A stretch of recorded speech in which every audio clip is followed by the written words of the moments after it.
Hello everyone, welcome back to the Zekko Football channel. The Euros are just around the corner, and that means that we need to turn our attention to the England squad. Who deserves to be on the plane to Germany and who should be sat at home watching the telly? Today we are going to create our 23-man squad. But how are we going to do it, I hear you ask? Well, the answer is simple: a tier list.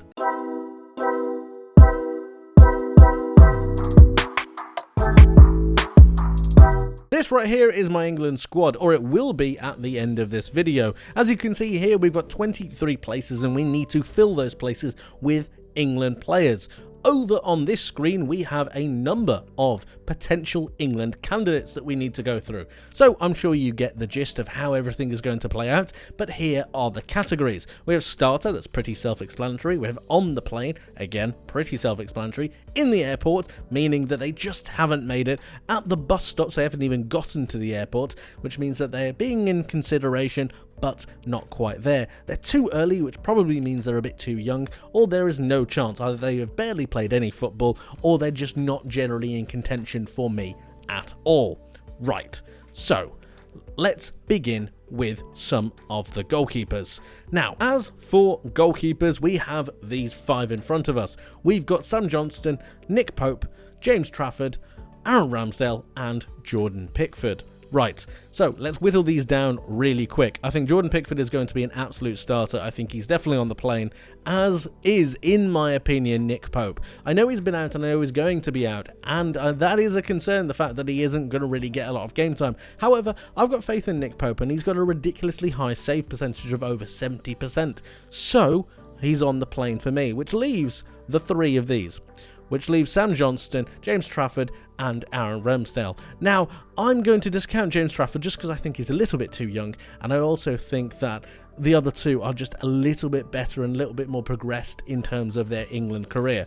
So, I've got to choose between Aaron Ramsdale and Sam Johnstone. While I really like Sam Johnstone, and the fact that it's going against what I previously said, that Aaron Ramsdale hasn't had a lot of game time, I think Ramsdale will go.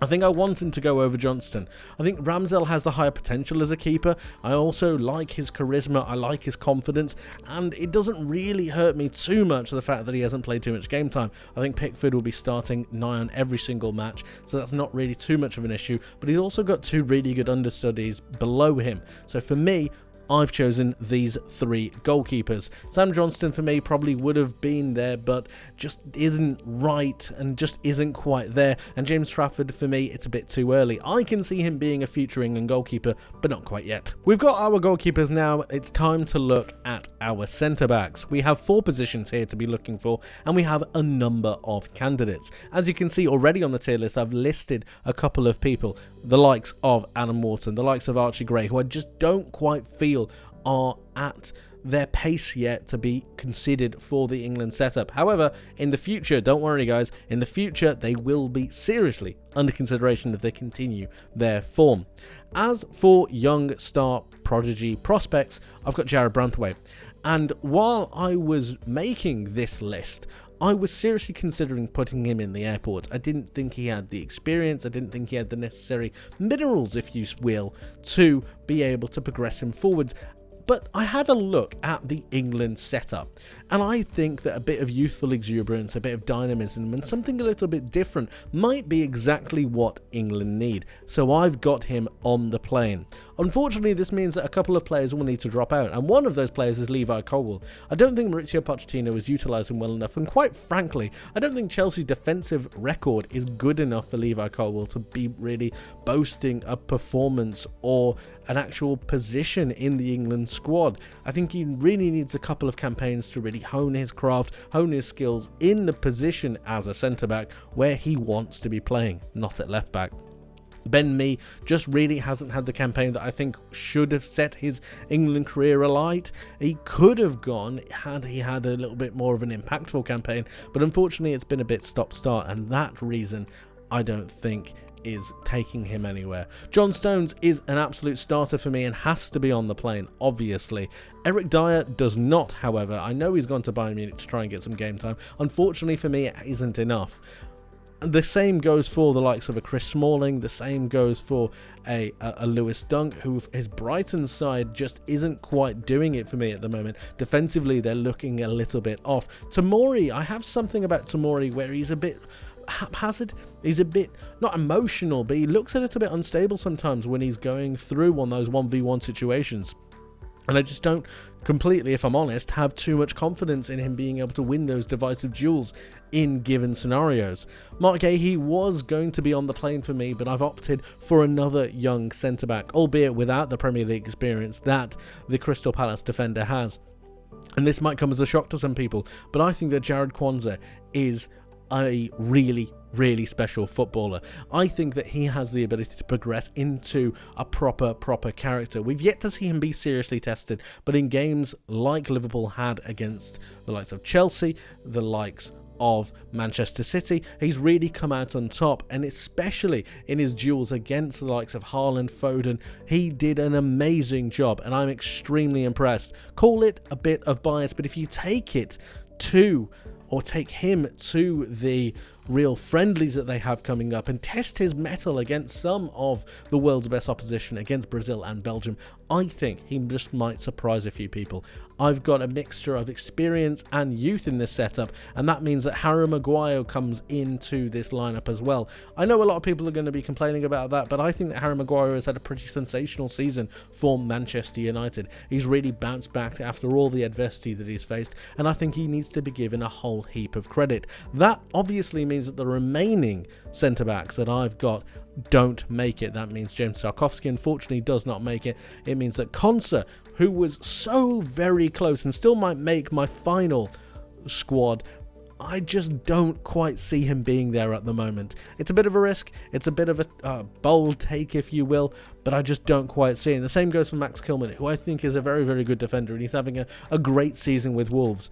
I've just gone for a bit of a blend of youth and experience. That's why I've got John Stones, Jared Kwanzaa, Branthwaite and Harry Maguire. And those are the centre-backs. And now that we have our central defensive midfielders, it's time to look a little bit further ahead. I know there are a couple of people that I missed out for the defensive midfield slot. We'll go over those in just a second, and then we need to look towards the more attacking side of the pitch. So let's take a look. Who did I omit? I got rid of Henderson, who I didn't think was there. I don't see his move to Ajax as being a majorly beneficial one. I think he made his choice when he went over to Saudi Arabia, and unfortunately I don't see him getting back into this England side. Sorry, that's just me. Calvin Phillips, while he has made the move finally out of Manchester City and finally got some game time, I don't think he's gotten anywhere near the level that he, number one, needs to be for England, but number two, needs to be for himself. I just don't quite see him being there. Mason Mount has not had enough game time. He's barely played this season, so for that reason, I don't think I can put him there. Kobbie Mainoo, while I really like him, and I think he is a future star, I think this Euros has just come a little bit too early for him. You need players with a cool, level head, and while he is coolness personified in a number of occasions, I just think that the contention for places is a bit too high, and he's just missing out for me. The same goes for Lewis Miley. I think their talents, their gems, I just don't quite see it. Sean Longstaff, I think, has done really well. I just don't think he quite creeps into that. The same goes for Ross Barkley. Ross Barkley was the only other one that I could have seen instead of Trent. And perhaps I'm being a little bit harsh on Barkley for that, but I'm not sure, guys. Maybe we revisit this. Let me know your thoughts in the comment section below. Maybe we do a part 2 of this where we go through your thoughts and we have a combined tier list. Let me know your thoughts, please. James Ward-Prowse, I just don't think quite makes it either. I think he's had an okay season with West Ham, but nothing that's going to set the world alight. James Garner, very much the same for Everton. He's in a struggling Everton side, so I can't really say too much about that. But I don't think he quite makes that England setup. One player who does definitely make the England setup, though, in attacking midfield is Phil Foden. I just think he's a star. I mean, his numbers are ridiculous, and if we can't find a way to get Phil Foden into this side, I think we're doing ourselves a disservice. So he needs to go. So does James Maddison for me. Now, Maddison really has had quite a long time out with injury, but slowly but surely he's starting to come back into the goals, and he's really starting to get this Tottenham side ticking again. I think he has to go. His creation, his ability on and off the ball is just amazing, and I think it would be wrong of us to not take him, just like it would be wrong of us to not take Jude Bellingham. Arguably, if not England's best player right now. He is, I mean, words don't accurately describe how ridiculously good he is at the game of football. So he needs to go, which leaves a number of dilemmas, because we have 3 places taken up and we have 1 place left. Do we take Curtis Jones? Do we take Eze? Do we take Gallagher? Now, I've got a case for Gallagher, and that is, in the Euros, I think energy is going to be absolutely necessary. And while I don't necessarily think that Chelsea have had a good season, well, I don't think Chelsea have had a good season at all, I think Conor Gallagher has actually been Chelsea's standout player, bar Cole Palmer, by quite some distance. I think his energy levels are fantastic. I think he's able to link play pretty well, and when Chelsea need him to, he comes up clutch. I've got a feeling. I've got a feeling. I just think that maybe, just maybe, he could fit. Maybe.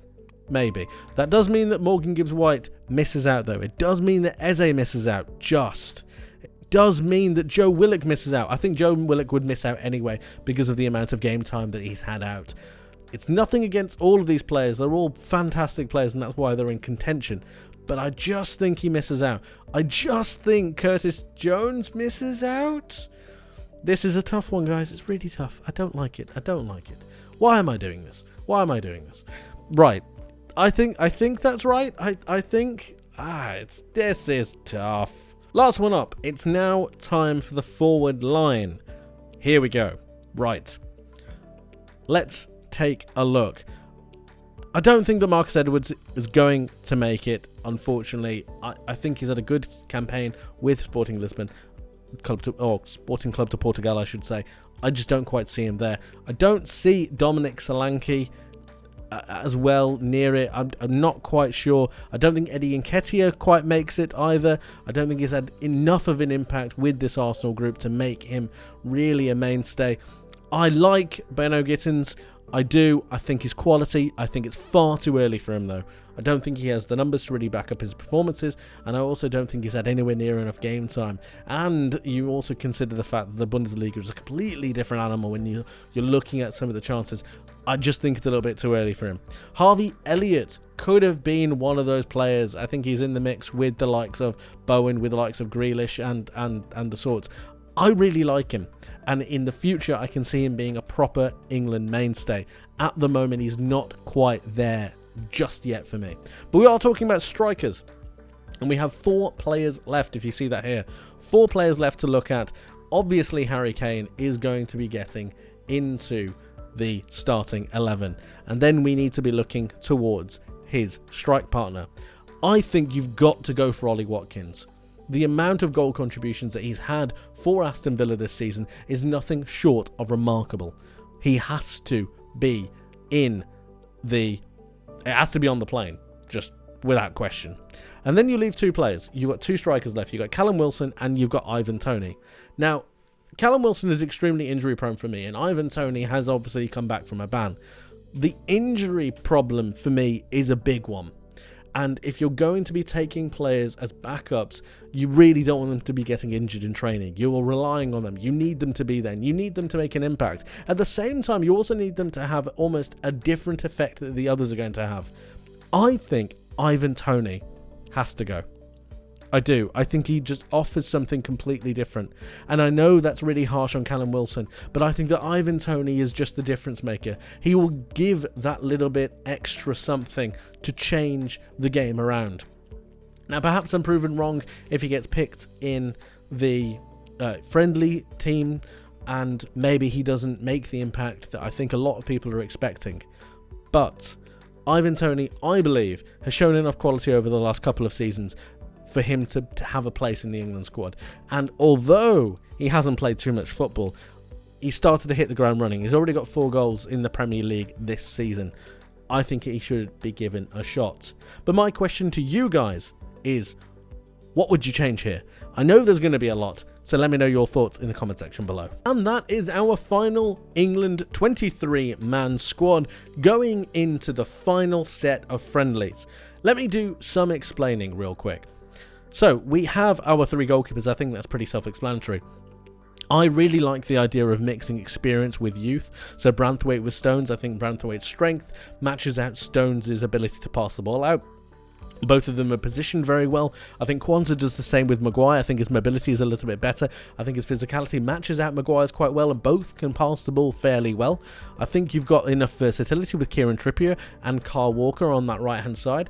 Luke Shaw, if he is fit, that is a big question mark. If he is fit, I think he needs to play. Joe Gomez has shown his ability to play at left back and at the same time play at right back. It also gives Gareth Southgate a bit of a more physical approach when it comes to the fullbacks. He can play a set number of fullbacks who have tall, domineering presence. So it's all about the versatility for me in this particular scenario. Declan Rice and Trent Alexander-Arnold are 2 players who I don't think a lot of people would have put together. However, I think that Trent needs to be taken in this England side. He's got far too much quality not to include him. He can play out at right back if you need him to, if Trippier needs to go over here. The versatility is just endless.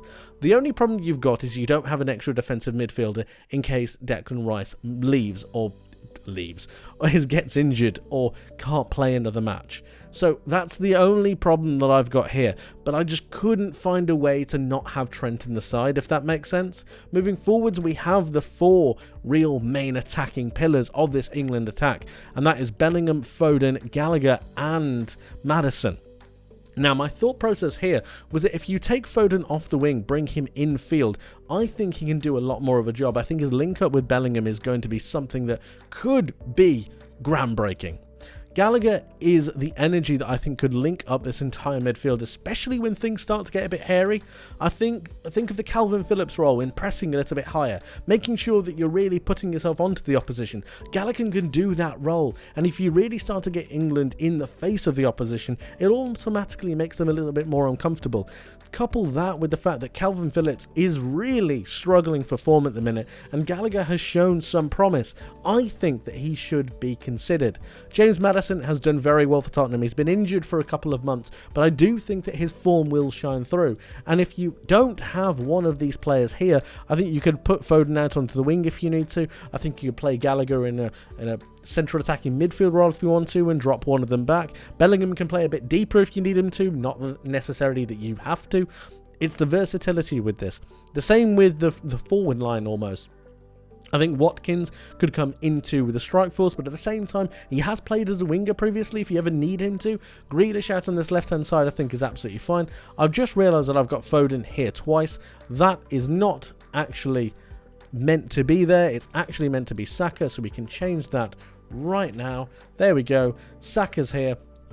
We have Saka on the right-hand side. I think he is imperative to be here. He has to be there. Saka and Palmer. I think Palmer could play in a more central role as well if you want to put Palmer out on the right. Again, you're mixing up the roles. You're giving people different options. And then if you want to have 2 players up front in terms of a focal double pivot striker role, dovetail, you've got Kane and Tony. You could play Watkins and Kane, Watkins and Tony. You can have a number of different options. Jack Grealish out on this left-hand side. But of course, if you need to, you can have James Maddison. Foden can go out there. You can have Palmer out there, I guess, if you need to. The only issue is a lack of a real dynamic option out on this left-hand side. So maybe that's something to look at. Let me know your thoughts in the comment section below.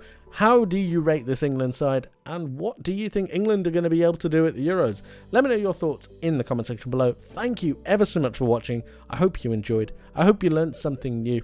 Well, and I hope to see you in the next one. But until then, my friends, take care.